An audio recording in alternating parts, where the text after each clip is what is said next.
Không xí vậy.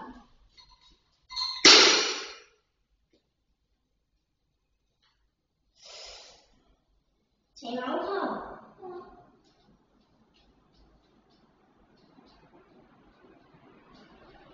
Em làm thế nào mà bị rơi?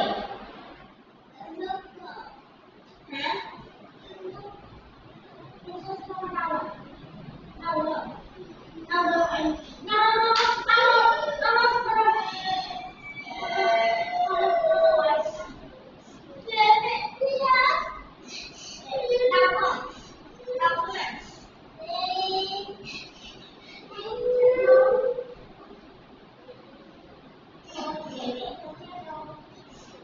Mẹ ơi, đừng quát em nhé.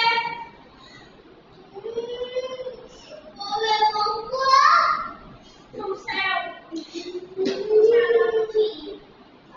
Chị Hạ là chị đấy.